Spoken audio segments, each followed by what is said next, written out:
வணக்கம் மக்களே, நம்ம சேனல்ல தொடர்ந்து ரிவ்யூஸ் தாங்க பார்த்துக்கிட்டு இருக்கோம். அந்த வகையில இப்ப நம்ம எதை பத்தின ரிவ்யூ பார்க்க போறோம் அப்படின்னா, நம்ம கார்த்திக் கதையில அடுத்து என்ன நடக்க போகுது அப்படிங்கிறத பத்தி தாங்க இந்த வீடியோல பார்க்க போறோம். ஸோ மறக்காம இந்த வீடியோவுக்கு லைக் பண்ணிக்கோங்க, நம்ம சேனலையும் சப்ஸ்கிரைப் பண்ணிட்டு பக்கத்துல உள்ள வெள்ளைக்கானையும் கிளிக் பண்ணி ஆன்ல செட் பண்ணிக்கோங்க. அப்பதாங்க அடுத்தடுத்து வீடியோஸ் போடும் பொழுது தொடர்ச்சியா உங்களுக்கு நோட்டிபிகேஷன் வரும். பார்க்கலாம் என்ன நடக்குது அப்படின்னா, அந்த விருமனும் சிவனாண்டியும் சேர்ந்து ராஜாவை போலீஸ்ல பிடிச்சு கொடுத்துட்டாங்க. ராஜா அவர்கிட்ட கெஞ்சுறாங்க, இங்க பாருங்க, நான் கட்டாயம் இங்க இருந்தே ஆகணும், அப்படின்னா இங்க இல்லைன்னா அது என் குடும்பத்துக்கு ரொம்ப பெரிய அவமானம். இந்த யாக பூஜையை மட்டும் முடிச்சிட்டு வந்துடுறேன் அப்படின்னு சொல்லிட்டு ராஜா கெஞ்சுறாரு. அதுக்கு அந்த போலீஸ் சொல்றாரு, டேய், நீ இந்த யாக பூஜைக்கே வரக்கூடாது அப்படிங்கிறதுக்காக தான் நானே உன்னை திட்டம் போட்டு கைது பண்றேன், நீ இந்த யாக பூஜைக்கு போகணும்னு சொல்றியா? ராஜா கேக்குறாரு, இங்க பாருங்க, இதெல்லாம் உங்களை யாரு செய்ய சொல்றது? அதுக்கு போலீஸ் சொல்றாரு, இங்க பாரு, அத பத்தியெல்லாம் நீ கேக்குறதுக்கு எந்தவித ரைட்ஸும் கிடையாது, உன்னை கைது பண்ணியாச்சு, இதுக்கப்புறம் நீ யாக பூஜைக்கு போக முடியாது அப்படின்னு சொல்லிட்டு ராஜாவை பிடிச்சு இழுத்துட்டு போறாங்க. இத சிவனாண்டியும் விருமனும் பாத்துக்கிட்டு இருக்காங்க. ராஜா அந்த இடத்துல இருந்து போனதோட விருமன் நேரா சிவனாண்டி கிட்ட, நம்ம நினைச்சது நடந்துருச்சு, இனிமே இந்த யாக பூஜை நடக்க போறது இல்ல. சிவனாண்டி சொல்றாரு, அப்படியே அங்க போய் பாத்துக்க, இந்த என் சாமுண்டீஸ்வரி கூட்டிட்டு வந்திருக்காளே ராஜா அப்படிங்கிறவன், அவன் சாதாரண ஆள் கிடையாது, சுலபமா இந்த பிரச்சனைய சால்வ் பண்ணிடுவான். சோ நீ போயிட்டு அங்க ஒரு குழப்பத்தை உண்டாக்கு. அவங்க என்னதான் போராடி இந்த யாக பூஜைய நடத்தணும் அப்படின்னு சொன்னாலும் இந்த யாக பூஜைய நடத்த விடக்கூடாது. இந்த கேட்டத்தோட அவர் சொல்றாரு, சரி நான் பாத்துக்கிறேன் அப்படின்னு சொல்றாரு. அப்புறமா அவர் அந்த இடத்துல இருந்து போனதோட சந்திரா அந்த இடத்துக்கு வராங்க. வந்ததோட சிவனாண்டி சொல்றாரு, சந்திரா, இன்னைக்கு எப்படியும் இந்த யாக பூஜை நடக்க போறது கிடையாது. சந்திரா கேக்குறாங்க, என்னங்க ரொம்ப சந்தோஷமான விஷயத்த சொல்றீங்க, எப்படி இந்த யாக பூஜை நடக்காது?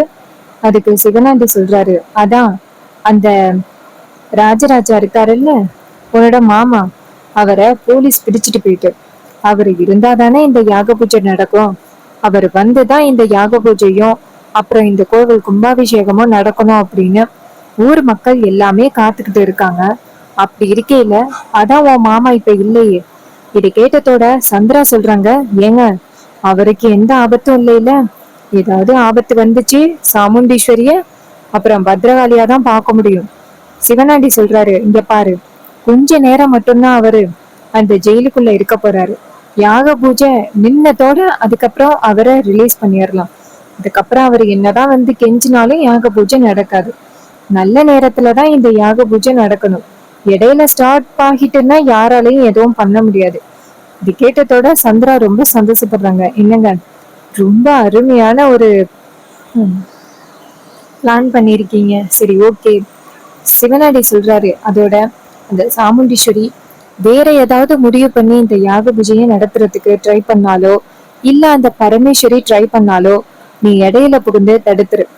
சந்திராவும், சரிங்க, உங்க சைடு உங்க வேலையை பாருங்க, என் சைடு என் வேலையை நான் கரெக்டா பாக்குறேன் அப்படின்னு சந்திரா சொல்லிட்டு, சரிங்க, என் அக்கா என்ன தேடினாலும் தேடுவா அப்படின்ட்டு போறாங்க. இன்னொரு பக்கம் சிவனாண்டி என் சாமுண்டீஸ்வரி ஊரு தேடி ஊரு அவமானப்பட்டு போக போற பாரு அப்படின்னு. இன்னொரு பக்கம் அந்த விருமனங்கேந்து அந்த ஊர் தலைவர்களை போய் பாக்குறாங்க. அவங்கள பார்த்து, யோ என்னையா பண்ணிக்கிட்டு இருக்கீங்க அப்படின்னு கேக்குறாங்க.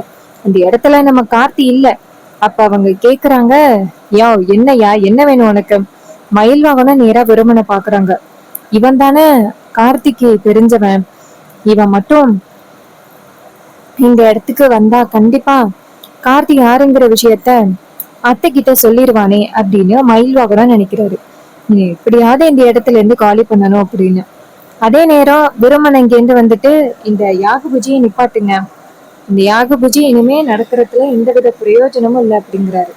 அப்ப அந்த ஊர் தலைவர்கள் கேக்குறாங்க, யோ என்னையா இது, எல்லாமே ரெடி ஆயிருச்சு, இந்த நேரத்துல என்ன பேசிக்கிட்டு இருக்க அப்படின்னு கேக்குறாங்க. அதுக்கு அவர் சொல்றாரு, ஆமா, இந்த யாக பூஜைய இந்த பரமேஸ்வரி குடும்பத்துல உள்ளவங்க உட்காரணும், அதுக்குதான் ராஜாவை காணுமே, இவங்களோட பிள்ளைய, அவர் இருந்தா தானே இந்த யாக பூஜையை நடத்தலாம், இல்ல இல்ல, அப்ப இந்த யாக பூஜையை நடத்தக்கூடாது, இந்த யாக பூஜையை இத்தோட நிப்பாட்டுங்க அப்படின்னு சொல்லி அவரு கேக்குறாரு. அப்ப அவங்கதான் பரமேஸ்வரிய பார்த்து, நீங்க பாருங்க, நீங்க சொன்னதுனாலதான் இந்த யாக பூஜையை ஏற்பாடு பண்ணோம். உங்க பையன் ராஜராஜா எங்க? அப்ப பரமேஸ்வரி நேரா சாமுண்டீஸ்வரிய பார்த்து, ஈஸ்வரி, ராஜராஜா எங்க? சாமுண்டீஸ்வரி சொல்றாங்க, அவரு உங்க கூட தானே அம்மா அம்மான்னு தெரிஞ்சுக்கிட்டு இருந்தாரு, கோயிலுக்கு வந்துட்டாரு. அதுக்கு விருமன் சொல்றாரு, குடும்பத்தோட சேர்ந்து நல்ல நாடகம் போடுறீங்களே. ஏ சாமுண்டீஸ்வரி, உன் புருஷனை இந்த யாக பூஜையில உட்கார வைக்க கூடாது அப்படிங்கறதுக்காக தானே நீ இப்படி ஒரு பிளான் பண்ணிருக்க. சாமுண்டீஸ்வரி சொல்றாங்க, ஏய், அந்த மாதிரி குறுக்கு புத்தி எல்லாம் எனக்கு கிடையாது. நான் வாக்கு கொடுத்தது கொடுத்ததுதான். என்னைக்குமே அந்த வாக்குல இருந்து நான் மீற மாட்டேன்.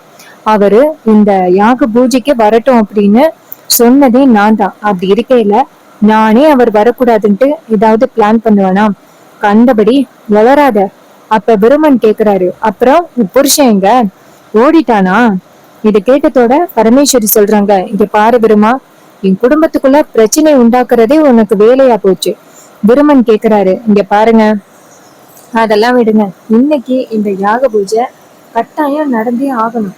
ஒருவேளை இந்த யாக பூஜை நடக்கல அப்படின்னா இந்த ஊருக்கு எப்பேற்பட்ட ஆபத்து வரும் அப்படிங்கிறது உங்க எல்லாருக்குமே தெரியும்.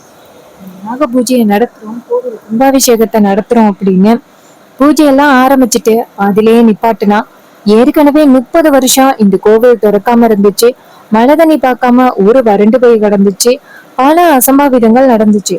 இப்ப மறுபடியும் நீங்க இதே மாதிரி கோவில் கும்பாபிஷேகத்தை நடத்தாம பாதிலேயே போட்டீங்க அப்படிங்கன்னா மறுபடியும் இந்த ஊருக்கு ரொம்ப பெரிய பேராபத்து வரத்துக்கு வாய்ப்பு இருக்கு. அதுவும் இந்த சாமுண்டீஸ்வரி பரமேஸ்வரியோட குடும்பத்தால இந்த ஊரே அழிய போகுது அப்படின்னு விருமன் சொல்லிக்கிட்டு இருக்காரு. அப்பதான் தலைவர்கள் பயந்து போய் பரமேஸ்வரிய பார்த்து, இங்க பாருங்க, இந்த ஊருக்காக நீங்க எவ்வளவோ பண்ணிருக்கீங்க, நாங்க இல்லைன்னு சொல்லல. ஆனா இப்ப இந்த ஊரு பேராபத்துல இருக்கு, உங்க புள்ள எங்கன்னு சொல்லுங்க. அப்ப அந்த இடத்துக்கு டக்குன்னு ஒரு பூசாரி வராரு. வந்துட்டு, என்ன நடக்குது இங்க அப்படின்னு கேக்குறாரு. அப்ப பரமேஸ்வரி சொல்றாங்க, ஐயா, இது மாதிரி இந்த யாக பூஜையில என் புள்ளதான் உட்காரணும். ஆனா அவன் இப்ப எங்க போனான்னு எனக்கு தெரியல. அவன் இல்ல அப்படின்னா இந்த யாக பூஜையை நிப்பாட்ட சொல்றாங்க. யாக பூஜையை நிப்பாட்டுறது சாதாரண விஷயம் கிடையாதே. உடனே அவரு சொல்றாரு, இங்க பாருங்க, ஒருவேளை அவரு இல்லைன்னாலும் அவரு ரத்த முறையில உள்ளவங்க யாராவது உட்காரலாமே. இதை கேட்டதோட நம்ம பரமேஸ்வரி சொல்றாங்க, சரி, அப்ப என் பேரனே உட்காரட்டும். இதை கேட்டதோட சாமுண்டீஸ்வரி கோவப்பட்டு, இங்க பாரு, உட்காந்தா இந்த யாக பூஜையில ஒண்ணு என் புருஷன் தான் உட்காரணும், இல்லைன்னா ஏன் மருமகன் தான் உட்காரணும். இன்னொரு பக்கம் நம்ம கார்த்தி அந்த பக்கமா வராரு. இப்ப மயில் வாகனம் விருமன் நிக்கிறத பாத்துட்டு மயில் வாகனம் நேரா விருமன் கிட்ட போயிட்டு, இங்க பாருங்க, அந்த கார்த்தி இருக்கான்னு அவனை வச்சுதானே யாக பூஜையை பண்ணணும்னு சொல்றாங்க. அவன் எங்க இருக்கான் அப்படிங்கறது எனக்கு தெரியும், வாங்க அப்படின்ட்டு விருமனை கூப்பிட விருமன் கேக்குறாரு, அவனும் இங்கதான் இருக்கானா? அவன் இருந்தாதானே யாக பூஜையை நடத்துவேன்னு சொல்றாங்க, அவனையும் காலி பண்ணிடுறேன் அப்படின்ட்டு நேரா போறாங்க. அப்ப மயில் வாகனம் வழக்கம் போல விருமனோட தலையில கட்டையால அடிச்சு மயக்கம் போட வச்சிட விருமன் மயக்கம் போட்டுறாரு. மயில் வாகனம் இன்னொரு பக்கம் போயிடுறாரு. அப்பதான் நம்ம சாமுண்டீஸ்வரி மாப்பிள்ளை எங்க அப்படின்னு கூப்பிடும் பொழுது மயில் வாகனம் அந்த இடத்துல இல்ல. அப்ப ஐயர் கேக்குறாரு, அம்மா, இன்னும் 5 நிமிஷம் தான் இருக்கு, அதுக்குள்ள இந்த யாக பூஜைய ஆரம்பிக்கணும், நல்ல நேரத்துல ஆரம்பிச்சே ஆகணும். இதை கேட்டதோட அவரு சாமுண்டீஸ்வரி சொல்றாங்க, சரி, அப்ப என் மாப்பிள்ள ராஜா மாப்பிள்ள தான் இந்த யாக பூஜையில உட்காருவாரு அப்படின்னு சொல்லிட்டு நேரா கார்த்திகிட்ட போயிட்டு, மாப்பிள்ள, நீங்க தான் இந்த யாக பூஜையில உட்காரணும் அப்படின்னு பரமேஸ்வரி சொல்றாங்க. நீ பாரு சாமுண்டீஸ்வரி, யாரு உட்கார்ந்தாதான் என்ன, என் பேத்தி ரேவதிய கல்யாணம் பண்ணவன் எனக்கு பேர மாதிரி தானே, அவன் உட்கார்றதுக்கும் முழு உரிமை இருக்கு அப்படின்னு சொன்னதோட சாமுண்டீஸ்வரி நேரா ராஜாவை கூட்டிட்டு வந்து யாக பூஜையில உட்கார வைக்கிறாங்க. ராஜா யாக பூஜையில உட்கார்ந்ததோட பூஜை ஆரம்பிக்குது.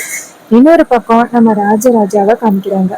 ராஜராஜா அந்த போலீஸ் கிட்ட, இங்க பாருங்க ஐயா, தயவு செஞ்சு என்ன ஒரு 1/2 மணி நேரம் மட்டும் கோவிலுக்கு அனுப்புனீங்கன்னா போதும், நான் போயிட்டு எப்படியாவது அந்த யாக பூஜையை மட்டும் முடிச்சிட்டு வந்துடுறேன் அப்படின்னு கெஞ்சிறாரு. ஆனா போலீஸ் வந்துட்டு, இங்க பாரு, உன்னை அந்த யாக பூஜைக்கு அனுப்புறதுக்காக தான் புடிச்சு கொண்டாந்து வச்சிருக்கேன்னு நினைச்சிருக்கா, அந்த யாக பூஜைக்கே நீ போகக்கூடாது அப்படிங்கறதுக்காக தான் உன்னை புடிச்சு கொண்டாந்து வச்சிருக்கேன். இது கேட்டதோட ராஜராஜ சொல்றாரு, இங்க பாரு, நீ யாரு சொல்லி இதெல்லாம் பண்ணிக்கிட்டு இருக்க? போலீஸ் கேக்குறாரு, இங்க பாரு, வாயை மூடிக்கிட்டே இரு, இல்லைன்னா வேற ஏதாவது உன் மேல கேஸ் போட்டு நீ வெளியில வர முடியாதபடி பண்ணிருவேன்.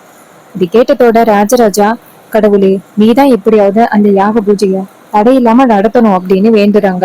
இன்னொரு பக்கம் நம்ம சிவனாண்டி விருமன், நம்ம சிவனாண்டி காத்துக்கிட்டு இருக்காரு யாக பூஜை நிக்கும் அப்படின்னு. ஆனா நம்ம கார்த்தி அந்த யாக பூஜையில உட்காந்து சிறப்பா நடத்தி முடிக்கிறாரு.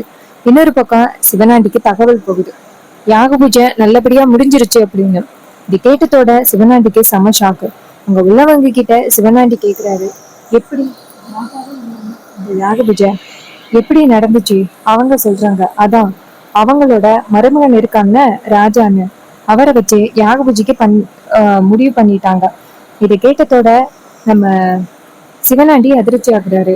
என்னது, அந்த சாமுண்டீஸ்வரியோட புருஷனை இந்த இடத்துல இருந்து அனுப்புனா மருமகனை வச்சு யாக பூஜையை முடிச்சுட்டாலே அப்படின்ட்டு கோவப்படுறாங்க. இன்னொரு பக்கம் நம்ம சந்திரா வந்துட்டு அவசர அவசரமா இங்கேருந்து வந்து சிவனாண்டியை பார்த்து, என்னங்க, இந்த யாக பூஜை நடக்காது அப்படின்னு தானே நம்ம நினைச்சுக்கிட்டு இருந்தோம். ஆனா அந்த சாமுண்டீஸ்வரி வீட்டு டிரைவர் ராஜாவை அந்த யாக பூஜையில உட்கார வச்சுட்டான். சிவனாண்டி சொல்றாரு, என்ன சந்திரா சொல்றா, இது மாதிரி சாமுண்டீஸ்வரி பரமேஸ்வரியோட பேரன்ல அந்த யாக பூஜையில உட்கார்ந்ததா கேள்விப்பட்டேன்.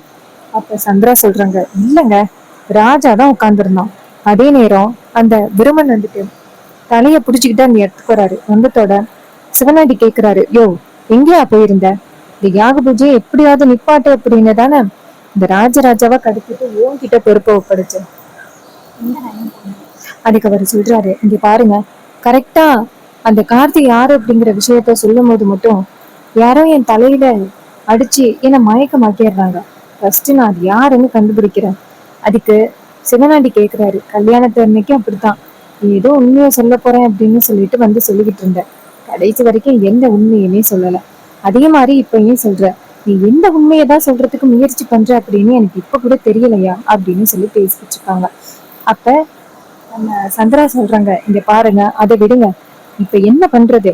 அப்ப விருமன் சொல்றாரு, யாருக்கும் தெரியாத ஒரு உண்மை எனக்கு தெரியும், இப்ப நான் போயிட்டு அந்த உண்மையை சொல்றேன் அப்படின்னு சிவனாண்டி இருக்க சொல்லிட்டு விருமன் அங்க யாக பூஜை நடந்துகிட்டு இருக்கு. அங்க போயிட்டு விருமன் வந்துட்டு யாக பூஜைய நிப்பாட்டுங்க அப்படிங்கிறாங்க. அப்ப ஊர் தலைவர்கள் விருமனை பார்த்து, யோ, இப்ப எதுக்குயா யாக பூஜையை நிப்பாட்ட சொல்ற? அப்ப அவரு சொல்றாரு, இங்க பாருங்க, ரத்த சொந்தம் தானே உட்காரணும் அப்படின்ட்டு நேரா கார்த்தியை பார்த்துட்டோட, என்ன பரமேஸ்வரி, உன் புள்ள இல்லைன்னத்தோட உன் பேரனை உட்கார வச்சுட்டியா அப்படின்னு கேக்குறாங்க. இது கேட்டதோட சாமுண்டீஸ்வரி கேக்குறாங்க, ஏ விருமா, என்ன வளர்ற? நான் என்னோட மருமகனை இல்ல உட்கார வச்சிருக்கேன். அப்ப விருமன் சொல்றாரு, ஏய் சாமுண்டீஸ்வரி, அவன் தான் பரமேஸ்வரியோட பேரன், அது கூட உனக்கு தெரியாதா? இது கேட்டதோட பரமேஸ்வரி நம்ம சாமுண்டீஸ்வரி அதிர்ச்சி ஆகுறாங்க. சாமுண்டீஸ்வரி விருமனை பார்த்து, இங்க பாரு, உனக்கு தலையில அடிபட்டுருச்சா? இவன் என்னோட மருமகன், உனக்கு தெரியாதா? என் பொண்ணை கல்யாணம் பண்ணவன். இது கேட்டதோட விருமன் சொல்றாரு, உன் பொண்ணை கல்யாணம் பண்ணவன் அப்படிங்கிறது தான் நல்லா தெரியுது, இவன் தான் பரமேஸ்வரியோட பேரன் அப்படிங்கிறது உனக்கு தெரியலையா? இது கேட்டதோட நம்ம சாமுண்டீஸ்வரி ஷாக் ஆகி பரமேஸ்வரிய பார்த்து, ஏ பரமேஸ்வரி, அவன் என்ன வளர்றான்? அப்ப விருமன் சொல்றாரு, நான் என்ன வளர்றேன், இங்க உள்ளவங்க கிட்ட கேட்டு பாரு, இங்க பாருங்க, இவன் யாருன்னு நீங்களே சொல்லுங்க. அப்ப அவங்க எல்லாருமே பயத்துல இருக்க. அப்ப நம்ம சாமுண்டீஸ்வரி கார்த்தியை பார்த்து, ராஜா, இவன் என்னென்னமோ வளர்றான் அவன் இஷ்டத்துக்கு, சொல்லுங்க ராஜா, அவன் சொல்றது எல்லாமே பொய்ன்னு சொல்லுங்க. தேவையில்லாம நம்ம குடும்பத்துக்குள்ள பிரச்சனை உண்டாக்குறதுல இந்த மாதிரி ஆளெல்லாம் இடையில வருவானுங்க, சொல்லுங்க மாப்பிள்ள. இது கேட்டதோட கார்த்தி வந்துட்டு சாமுண்டீஸ்வரிய பார்த்து கையெடுத்து கும்பிட்டு, என்னை மன்னிச்சிருங்க அத்தை அப்படின்னு சொல்றாங்க. இது கேட்டதோட சாமுண்டீஸ்வரி கேக்குறாங்க, இங்க பாருங்க மாப்பிள்ள, நீங்க எதுக்கு என்கிட்ட மன்னிப்பு கேக்குறீங்க? நீங்க என்ன தப்பு பண்ணீங்க? நீங்க எல்லாம் துரோகம் என்ற அளவுக்கெல்லாம் கெட்டவர் கிடையாது. நீங்க கண்டிப்பா இந்த மாதிரி துரோகத்தை எல்லாம் பண்ண மாட்டீங்க. அவன் வீட்டுக்குள்ள பிரச்சனையை கொண்டு வர்றதுக்காக இப்படி எல்லாம் பண்ணிக்கிட்டு இருக்கான். அவனை இப்பவே இந்த இடத்துக்கிட்ட அடிச்சு துரத்துங்க. அப்ப ஊர் தலைவர்கள் சாமுண்டீஸ்வரிய பார்த்து, அம்மா, இவர்தாமா ராஜசேதுபதி ஐயாவோட பேரன். இது கேட்டதோட சாமுண்டீஸ்வரிக்கு செம்ம அதிர்ச்சி ஆகுது. இல்ல, இது கண்டிப்பா உண்மையா இருக்காது, எனக்கு தெரியும், ஏன் மாப்பிள்ளை என்னைக்குமே எனக்கு பொய் சொல்ல மாட்டாரு, அவரு இப்படிப்பட்ட ஜென்டில்மேன் அப்படிங்கிறது எனக்கு தெரியும். தேவையில்லாம என் மாப்பிள்ளைய பத்தி என்கிட்ட தப்பா சொல்லி உங்களுக்குள்ள பிரச்சனை உண்டாக்காதீங்க அப்படின்னு சொல்றாங்க. இது கேட்டதோட நம்ம கார்த்தி வந்துட்டு நேரா சாமுண்டீஸ்வரிய பார்த்து, அத்தை தயவு செஞ்சு கோவப்படாதீங்க, எல்லாமே சூழ்நிலையால நடந்ததுதான், எனக்கு வேற வழி தெரியல, அதனாலதான் நான் பொய் சொல்ற மாதிரி ஆகிருச்சு, அத்தை என்னை மன்னிச்சிருங்க, ஆனா என்னைக்குமே உங்களை வந்துட்டு ஏமாத்தணும் அப்படிங்கிற எண்ணம் எனக்கு என்னைக்குமே கிடையாது, எல்லாருமே நல்லா இருக்கணும் அப்படின்னு தான் நினைச்சேன். பாருங்க அத்தை, ஒரு குடும்பம் ஒண்ணு சேரணும் அப்படிங்கறதுக்காக தான் இந்த வீட்டுக்குள்ளேயே வந்தேன். ஆனா உங்களுக்கு அது இவ்வளவு பெரிய ஏமாற்றத்தை கொடுத்துருக்கோம் அப்படின்னு நான் நினைக்கல. நான் இந்த வீட்டுக்குள்ள உங்க பொண்ணை கல்யாணம் பண்ணுறதுக்காக எல்லாம் வரல, குடும்பத்தை ஒண்ணு சேர்க்கிற எண்ணத்துலதான் வந்தேன். ஆனா கடைசியில இப்படி ஆகும்னு நான் எதிர்பார்க்கல, என்னை மன்னிச்சிருங்க அத்தை அப்படின்னு சொல்றாங்க. இது கேட்டதோட சாமுண்டீஸ்வரிக்கு பேரதிர்ச்சி ஆகுது. அப்பதான் விருமன் சொல்றாரு, என்ன சாமுண்டீஸ்வரி, இப்ப உன் மருமகனே உண்மையை சொல்லிட்டான், இப்பயாவது ஒத்துக்கிறியா? சாமுண்டீஸ்வரி மீரா கார்த்திய பார்த்து, இங்க பாரு, அத்தனை பேரை சொன்னாங்க இவன் கெட்டவன் அப்படின்னு, என் தங்கச்சி சந்திரா இருக்கா பாரு, பல தடவை என்னை எச்சரிச்சான், நீ முட்டாள்தனமா உன் பொண்ண அவனுக்கு கல்யாணம் பண்ணி கொடுக்குற, தயவு செஞ்சு இந்த மாதிரியெல்லாம் பண்ணாத அப்படின்னு என்னை பல தடவை எச்சரிச்சான். ஆனா உன் மேல வச்சிருந்த முழு நம்பிக்கையாலதான் இந்த கல்யாணம் கண்டாயம் நடக்கணும் அப்படின்னு சொல்லிட்டு நான் ரொம்ப பிடிவாதம் பண்ணி என் பொண்ணை அவனுக்கு கல்யாணம் பண்ணி வச்சேன். கடைசியில நீ எனக்கு என்ன பதிலடி கொடுக்கணுமோ அதை கொடுத்துட்டேன். இங்க பாரு, இனிமே உன் முகத்துல நான் முழிக்கவே மாட்டேன், உயிரோட விடறனே அப்படின்னு நீ சந்தோஷப்பட்டுக்க, ஏன்னா நான் உன் மேல வச்சிருந்த நம்பிக்கை தான் அந்த அளவுக்கு நான் வெறுத்து போயிட்டேன், மரியாதையை அந்த இடத்த விட்டு போ அப்படின்னு சொல்லிட்டு சாமுண்டீஸ்வரி அவங்க பொண்ணுங்க எல்லாரையுமே கூப்பிடுறாங்க. வாங்க எல்லாரும் வீட்டுக்கு போவோம் அப்படின்னு சொல்லிட்டு பிள்ளைங்களை கூட்டிட்டு வீட்டுக்கு கிளம்புறாங்க. ரேவதிக்கு இதையெல்லாம் பார்த்துட்டு அதிர்ச்சி ஆகுது. விரும்ப நேரா பரமேஸ்வரிய பார்த்து, பரமேஸ்வரி, ஊருக்கெல்லாம் இப்படிப்பட்ட உபதேசம் பண்ண கடைசியில உன் பேரான அந்த வீட்டுக்கு நடிக்க அனுப்பியிருக்கா, நடிச்சு ஒரு குடும்பத்தையே ஏமாத்திருக்க, இதான் உங்களோட நியாயமா? அன்னைக்கு இந்த சாமுண்டீஸ்வரியோட அம்மா என்னமோ திருடிட்டாங்க அப்படின்னு இந்த குடும்பத்தையே வந்துட்டு அவமானப்படுத்தின, இப்போ ஒரு குடும்பத்தையே உன் பேரனை அனுப்பி நாடகம் போட்டு ஏமாத்தி அவங்க வீட்டு பொண்ணையே கல்யாணம் பண்ணிருக்க, நீ எப்படிப்பட்ட ஒருத்தி அப்படிங்கிறது இந்த ஊர் மக்கள் தெரிஞ்சுக்கிட்டாங்களே. பரமேஸ்வரி விருமனை பார்த்து, விருமா, உன் குடும்பம் நல்லா இருக்க கூடாது அப்படின்னு ஏன்டா இப்படி கங்கணம் கட்டிக்கிட்டு தெரியுற? விருமன் சொல்றாரு, இங்க பாரு, அந்த ராஜே சேதுபதி கோவில திறந்தப்ப என்னை எப்படி அவமானப்படுத்தினான், பேரனை வச்சு என்னை அடிக்க வச்சான்னு அவனுக்கு சரியான பதிலடி கொடுக்கணும்ல, அதுக்குதான் இதெல்லாம். கேட்டதோட பரமேஸ்வரி அதிர்ச்சி ஆகுறாங்க. கார்த்திகே அடுத்து எப்படி அத்தையை சமாதானப்படுத்துறது அப்படிங்கிறது மட்டும்தான் தோணுது. சோ இந்த கதை உங்களுக்கு பிடிச்சிருந்துச்சு அப்படின்னா இந்த வீடியோவுக்கு மறக்காம லைக் பண்ணிக்கோங்க, நம்ம சேனலையும் சப்ஸ்கிரைப் பண்ணிட்டு பக்கத்துல உள்ள பெல் ஐகானையும் கிளிக் பண்ணி அப்பதாங்க அடுத்தடுத்து வீடியோஸ் போடும்போது தொடர்ச்சியா உங்களுக்கு நோட்டிபிகேஷன் வரும், பார்க்கலாம். தேங்க்ஸ் ஃபார் வாட்சிங்.